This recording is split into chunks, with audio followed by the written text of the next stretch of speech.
Përshëndetje dhe mirë se erdhët në një episod të veçantë të AI and Ethics, podcasti ku nuk pyesim vetëm se çfarë mund të bëjë inteligjenca artificiale, por edhe se çfarë duhet të lejojmë që të bëjë. A do të na marrë ai punën apo do të ndryshojë mënyrën se si punojmë? Kurse falas, trendet e vitit 2026, rekrutimi me algoritme, profesionet në transformim dhe hendeku gjinar në AI. Sot do flasim për gjitha këto. Do të bëjmë pyetje që po prekin pothuajse çdo student, profesionist, punëkërkues dhe biznes. Ku mund ta mësojmë artificial intelligence falas? Cilat janë trendet më të fundit të inteligjencës artificiale? A mund të shkruajmë një CV, të aplikojmë dhe të zhvillojmë intervistën vetëm me ndihmën e AI? Cilat profesione janë më të ekspozuarat ndaj automatizimit? Dhe një pyetje veçanërisht e rëndësishme për etikën dhe barazinë. Ku janë gratë në revolucionin e artificial intelligence dhe pse po vazhdojnë të jenë më pak të përfaqësuara se burrat? Le të fillojmë me një mesazh të qartë. Artificial intelligence ndoshta nuk do të zëvendësojë menjëherë shumicën e profesioneve, por njerëzit që do dinë ta përdorin artificial intelligence do të zëvendësojnë lehtësisht ata që do të refuzojnë ta mësojnë.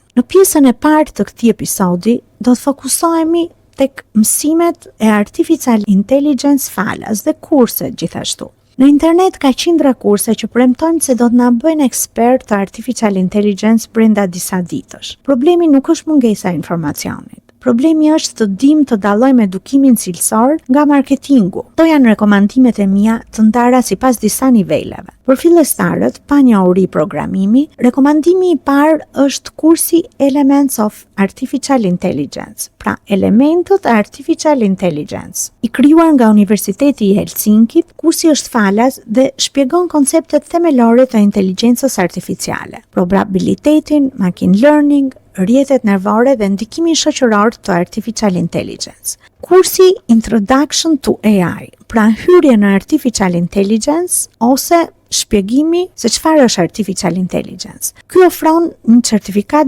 digjitale falas gjithashtu. Këto kurse mund t'i gjeni në platformën course.elementsofai.com. Një alternativë tjetër është IBM Skills Build. Platforma ofron falas kurse, ushtrime praktike edhe kredenciale digjitale për artificial intelligence, të dhëna, cloud dhe aftësi profesionale. Është veçanërisht e dobishme për student dhe persona që kërkojnë të ndryshojnë profesionin. Si platformë mund ta gjeni në skillsbuild.org. Për ata që përdorin produktet e Microsoftit, Microsoft Learn AI Hub ofron module të strukturuara për AI generative, përdorimin e AI në biznes, responsible AI dhe ndërtimin e agjentëve. Materiale mësimore mund të ndiqen falas, ndërsa provimet zyrtare të certifikimit mund të kenë një pagesë të vogël. Platforma ku mund ta gjeni është learn.microsoft.com. Për ata që duan të mësojnë teknikisht dhe në nivel pak më profesional, Google Machine Learning Crash Course është një hyrje praktike në machine learning me video, vizualizime dhe ushtrime interaktive. Kursi është falas dhe ofron badges për modulet, por jo një certifikat tradicionale.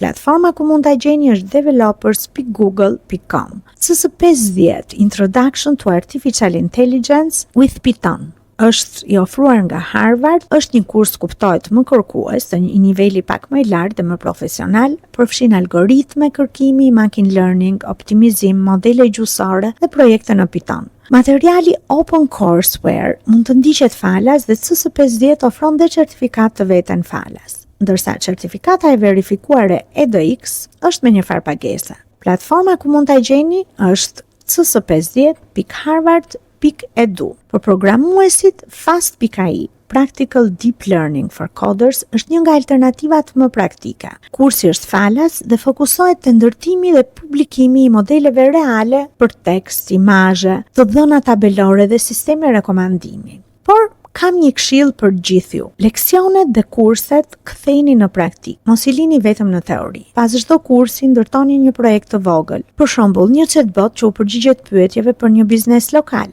një sistem që analizon komente, një mjet që përmbledh dokumenta ose një audit etik të një aplikacioni AI. Punëdhënësit mundohuni t'i shpjegoni çfarë problemi dini të zgjidhni dhe do ta keni shumë herë më të lehtë për të fituar një aplikim për punë. Në pjesën e dytë të këtij episodi do të ndalemi tek trendet më të fundit të artificial intelligence. Nga raporti më i fundit i Stanford AI Index, publikuar në prill të vitit 2026, shohim dhe tregon se aftësitë e artificial intelligence po përparojnë shumë më shpejt se mekanizmat tanë për ta matur, për ta kontrolluar dhe për ta rregulluar teknologjinë. Trendi i parë në artificial intelligence kohët e fundit është kalimi nga chatbotët te agjentët artificial intelligence. Deri tani kemi përdorur artificial intelligence kryesisht për të bërë pyetje të thjeshta dhe për të marrë përgjigje. Agjentët artificial intelligence shkojnë më tej. Ata mund të planifikojnë një detyrë, mund të përdorin programe, të kërkojnë informacion, të plotësojnë formular dhe të ekzekutojnë disa hapa pa udhëzime të vazhdueshme. Në testin Oswald, që mat aftësinë e agjentëve për të kryer detyra reale në kompjuter, performanca u rrit nga 12%, që ishte para ca kohësh, në afërsisht 66%. E gjitha kjo brenda një viti. Megjithatë, agjentët vazhdojnë të dështojnë në rreth 1/3 e përpjekjeve. Pra, agjentët janë më të aftë, më të specializuar, por ende nuk janë punonjës autonom dhe plotësisht të besueshëm. Pra, gjithmonë do ta kërkojnë, le të themi, praninë e njeriut, humanit. Akoma nuk mund të punojnë në mënyrë të pavarur. Trendi i dytë, artificial intelligence multimodale. Artificial intelligence nuk po punon më vetëm me tekst. Modelet e reja mund të analizojnë njëkohësisht tekst, fotografi, audio, video dhe të dhëna të tjera. Kjo krijon aplikime të reja në mjekësi, në media, në siguri, në disa industri, madje edhe në shërbimet ndaj klientit. Por duhet jemi të kujdesshëm në mënyrën se si e përdorim dhe ndaj rrisjeve që krijohen, sepse ndihmon, por krijon dhe rrisje të reja, siç mund të jenë deepfakes, manipulimet, zënimi i privatësisë dhe keq interpretimi ose modifikimi i imazheve të zërit. Pra, gjithmonë duhet vënë theksi tek mënyra e përgjegjshme e përdorimit të modeleve, cili do model të artificial intelligence që mund zgjidhet për të përdorur. Trendi i tretë, ai në robotik dhe në botën fizike. Artificial intelligence po kalon nga ekrani tek makineritë. Robotët industrial, sistemet autonome dhe modelet që kombinojnë shikimin, gjuhën dhe veprimin po bëhen më të afta. Në vitin 2024, Kina instaloi 54% të robotëve industrial të rinj në botë. Kjo do të ndikojë patjetër në prodhim, në logjistik, në magazinim, në bujqësi dhe në transport. Megjithatë, robotika ka kufizime që chatbotët nuk i kanë. Një gabim në tekst mund të edhe të korrigjohet pa diskutim, ama një gabim i një roboti në një fabrik mundet të dëmtojë edhe një jetë njeriu. Pra duhet patur shumë kujdes. Trendi i katërt, artificial intelligence po përdoret gjerësisht, por jo gjithmonë me rezultate të qarta. Në vitin 2025, 88% e organizatave të anketuara raportuan për përdorim të artificial intelligence, ndërsa 70% përdorimi i artificial intelligence generative, në të paktën një funksion biznesi. Por përdorimi real i agjentëve autonom mbetej në nivele njëshifrore në shumicën e funksioneve. Kjo tregon një diferencë të rëndësishme ndërmjet eksperimentimit me artificial intelligence dhe integrimit të suksesshëm të artificial intelligence në jetën e përditshme dhe në proceset e bizneseve apo të institucioneve në industri të ndryshme dhe në sektor të ndryshëm. Trendi i 5. Transparenca nuk po ecën me të njëjtin ritëm. Çfarë do thotë kjo? Ndërsa modelet bëhen më të fuqishme, kompanitë po publikojnë më pak informacion për të dhënat e trajnimit, për burimet kompjuterike dhe ndikimin e sistemeve pas publikimit. Rezultati mesatar i Foundation Model Transparency Index ra nga 58 në vitin 2024 në 40 në vitin 2025. Ky është një problem etik serioz. Nuk mjafton të pyesim nëse një model është inteligjent. Duhet të dimë me çfarë të dhënash është trajnuar ky model i artificial intelligence. Kë mund të diskriminojë, kush përfiton prej tij dhe kush mban përgjegjësi kur ai gabon. Pra, edhe njëherë vihet theksi gjithmonë në mënyrën e përgjegjshme të përdorimit të modeleve të artificial intelligence. Gjithmonë responsible AI, responsible governance. Pra, përgjegjësi në çdo hap, në çdo proces që do të përdoret një model i caktuar apo një model i zgjedhur i artificial intelligence. Pjesa e tretë e këtij episodi do të fokusohet tek mënyra se si aplikojmë dhe se si intervistohemi vetëm me artificial intelligence. Pra, A është e drejtë kjo gjë? Përgjigjja e shkurtër dhe e menjëhershme është jo, nga gjithsecili. Por përgjigjja më e saktë është se duhet ta përdorim një model të artificial intelligence plus njeriu. Jo artificial intelligence në njeriu. Si mund ta përdor kandidati artificial intelligence në ndihmë të tij? Si mund t'i vinë në ndihmë një modeli artificial intelligence? Artificial intelligence mund t'ju ndihmojë të analizoni njoftimin e punës, të identifikoni aftësitë kryesore, të strukturoni një CV dhe të kontrolloni gabimet gjuhësore. Mund ta përdorni për të praktikuar intervistën, për të krijuar pyetje të mundshme dhe për të organizuar përgjigjet sipas metodës STAR, pra situata, detyra, veprimi dhe rezultati. Por, kujdes, artificial intelligence nuk duhet të shpikë eksperjenca, rezultate apo aftësi që nuk i keni në të vërtetë. Mos dërgoni të njëjtën CV të gjeneruar automatikisht në, le të themi, 300 vende pune. Mos kopjoni një letër motivimi pa e lexuar dhe mos përdorni një asistent të fshehtë gjatë intervistës nëse punëdhënësi nuk e lejon shprehimisht. Artificial intelligence mund t'ju ndihmojë të komunikoni më mirë të vërtetën, por nuk duhet të përdoret për të prodhuar një version të rem të një kandidati. A janë efektive intervistat e zhvilluara nga artificial intelligence? Artificial intelligence mund të jetë efektive për planifikimin, për pyetjet standarde, kontrollin e kritereve bazë dhe fazën e parë të përzgjedhjes në një intervistë. Por, studimet tregojnë se kandidatët i perceptojnë intervistat e automatizuara si më pak të drejta, ku mungojnë transparenca, kontakti njerëzor dhe mundësia për të shpjeguar kontekstin. Pjesëmarrja kuptim plot e njeriut, shpjegimi i procesit dhe e drejta për rishikim njerëzor pa diskutim e rrisin besimin. Modeli më etik dhe më serioz do t'ishte ky. Artificial intelligence organizon dhe mbështet procesin, por njeriu pa diskutim duhet marrë një vendim përfundimtar për të intervistuarin. Në Bashkimin Evropian, sistemet e artificial intelligence që përdoren për rekrutim, për përzgjedhjen e CV-ve dhe menaxhimin e punonjësve, klasifikohen si sisteme me rrezik të lartë. Kuadri Evropian kërkon transparencë, menaxhim të rrezikut dhe mbikëqyrje njerëzore. Një kandidat nuk është një grup fjalësh kyçe.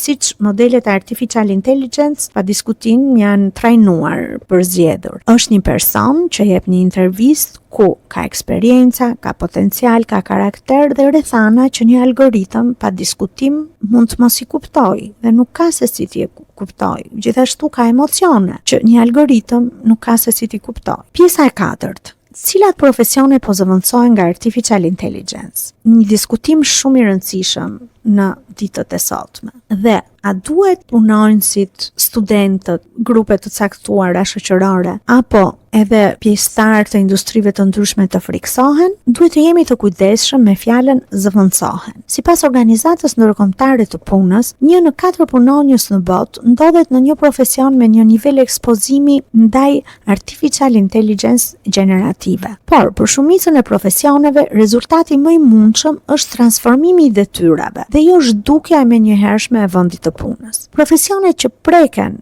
më shumë nga artificial intelligence dhe ka një presion më të lartë ndaj këtij fenomeni përfshin specialistët e futjes së të dhënave dhe daktilografistët, asistentët administrativ dhe sekretari, antarët dhe punonjësit e sporteleve, punonjësit e kontabilitetit bazë, shërbimi i nivelit të parë ndaj klientit, përkthimet dhe prodhimet e përmbajtjeve të thjeshta, disa detyra bazike të dizajnit grafik, gjithashtu disa detyra rutin të programuesve fillestar. World Economic Forum parashikon se deri në vitin 2030 do të krijojnë rreth 170 milion role të reja dhe do të zhvendosen rreth 92 milion, duke dhënë një rrithje neto prej 78 milion rolesh. Rolet administrative, arktarët, punonjësit e postës, data entry dhe disa role grafike janë ndër kategoritë me rënien më të shpejtë, siç e përmendëm dhe më lart. Pra, historia nuk është thjesht artificial intelligence, po shkatron punët.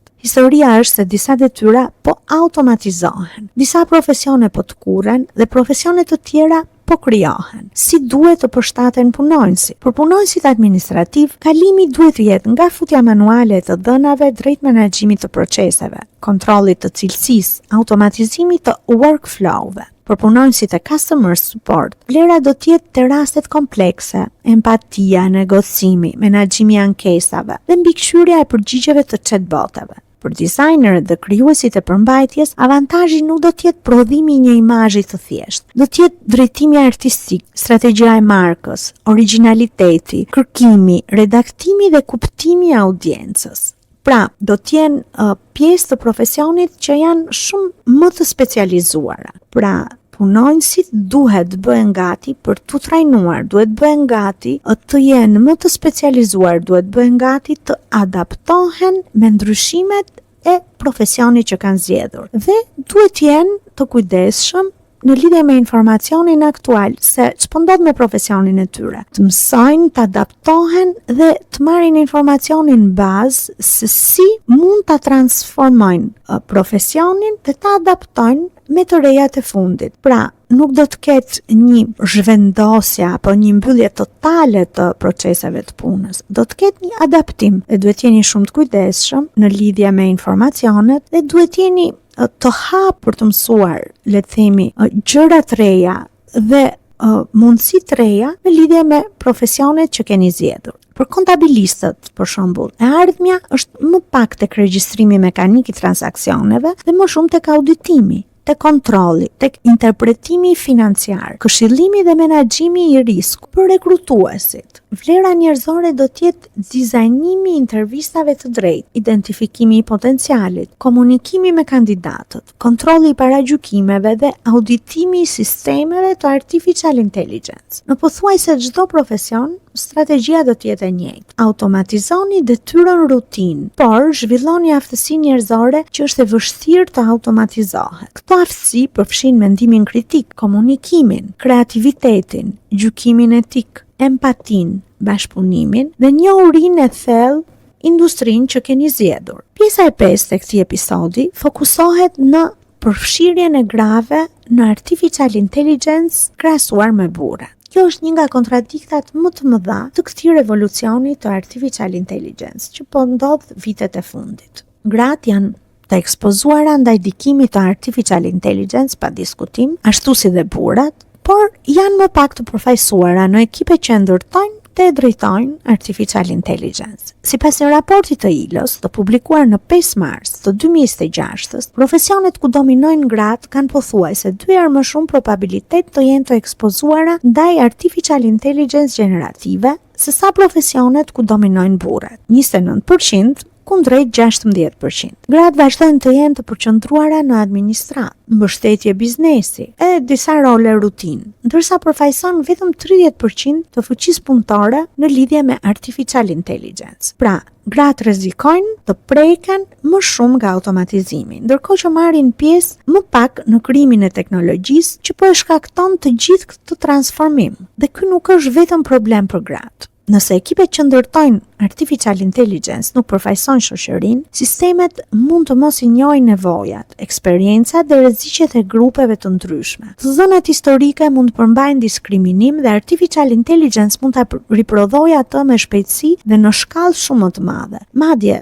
kohët e fundit ishte bërë edhe një studim nga disa profesor edhe shkencëtar të kësaj fushe, të cilët rekomandonin, sipas le të themi rezultateve të studimit që kishin bërë, që të gjithë ekipet dhe të gjithë kompanitë që merren me krijimin e artificial intelligence, ashtu siç ne po theksojmë sot të përfshin gratë sepse janë gjysma e shoqërisë, ato vinin theksin gjithashtu që inxhinier apo pjesë të këtyre ekipeve pa diskutim duhet të bëjshin pjesë e realitetit, të shkojnë në bazë, pra të kuptojnë çfarë po ndodh. Nëse po mundosh të krijosh një model të artificial intelligence në një industri të caktuar, zbrit dhe kupto kush janë problematikat në lidhje me këtë industri. Vetëm atëherë mund të jetë e mundur të krijohet një model që i përfaqëson gjithë, një model që zgjidh probleme dhe një model që do të jetë vërtet efektiv dhe i përfshin të gjithë, le të themi, kategoritë. Pra, jo vetëm një që ka mundësi ta marrë shërbimin e AI-s apo ta blejë një model, por nëpërmjet këtij modeli të bëhet e mundur që në thelb dhe që në krijimin e tij që të përfshihen të gjithë kategoritë për të cilin ai model është krijuar. Nëse ekipet që e ndërtojnë artificial intelligence, pra e theksojmë dhe njerë, nuk përfaqësojnë shoqërinë, nuk përfaqësojnë nuk kanë pjesëmarrje mjaftueshëm brenda grupeve të tyre, edhe gra, nuk njohin nevojat, eksperiencat dhe rreziqet e grupeve të ndryshme do të jenë më të mëdha. Zgjidhja nuk është vetëm të themi vajzave të mësojnë programin. Pra kthehemi tek problematika që ne po kemi vënë theksin sot, tek pjesëmarrja më pak aktive e grave dhe e femrave. Pra, si zgjidhje nuk është vetëm të themi vajzave të mësojnë programimin. Duhet krijojnë bursa dhe programe mentorimi, të mbështeten gratë në fazat e hershme të karrierës. Të rritet përfaqësimi i tyre në role drejtuese, në investime dhe në hartimin e politikave të artificial intelligence. Kompanitë duhet masin pagat, promovimet dhe rezultatet e algoritmeve sipas gjinisë. Ekipet që blejnë ose zhvillojnë sisteme AI duhet të jenë të larmishme dhe gratë duhet të jenë pa diskutim jo vetëm përdoruese, por edhe krijuese, themeluese, audituese dhe vendimarrëse. Nuk mund të kemi artificial intelligence të drejtë nëse gjysma e shoqërisë mungon në tryezën ku merren vendimet. Çfarë duhet të mbajmë mend nga ky episod?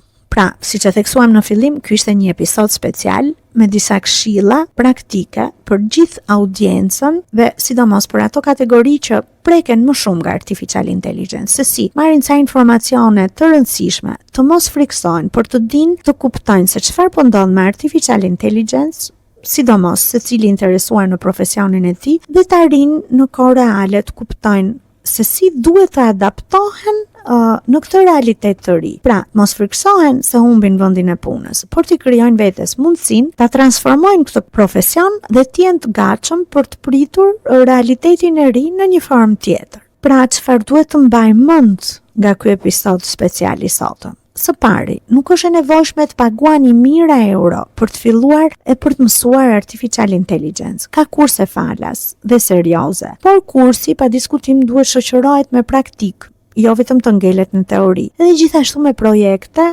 konkrete. Së dyti, trendi më i madh nuk është vetëm një chatbot më i zgjuar, është kalimi drejt agjentëve AI, multimodalitetit, robotikës dhe integrimit të artificial intelligence në proceset reale të punës. Së treti, artificial intelligence mund na ndihmojë të aplikojmë dhe të përgatitemi për një intervistë pune, por autenticiteti, marrëdhënia dhe vendimi përfundimtar duhet të mbeten njerëzore. Së katërti, profesionet nuk do të zhduken gjithmonë brenda natës.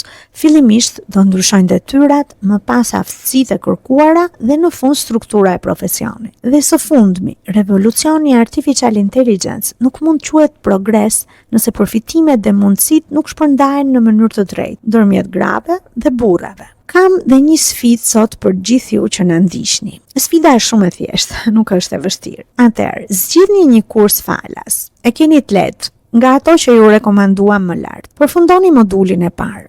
Identifikoni në një detyrë rutinë në profesionin tuaj që mund ta përmirësoni me artificial intelligence. Pastaj identifikoni një aftësi njerëzore që duhet ta zhvilloni dhe që nuk duhet t'ia delegoni një makine apo një algoritmi. Sepse ardhmja e punës nuk duhet të jetë njeriu kundër makinës. Duhet të jetë njeriu që di ta përdor makinën, pa humbur gjykimin, etikën dhe njerëzoren. Ky është AI and Ethics podcast për sot. Nëse ju pëlqeu episodi, ndajeni me një student, me një punë kërkues ose një profesionist që po pyet veten se si duhet të përshtatet me epokën e re të inteligjencës artificiale. Deri në episodin tjetër, qëndroni kurioz, por edhe kritik. Faleminderit që na ndoqët dhe mirupafshim.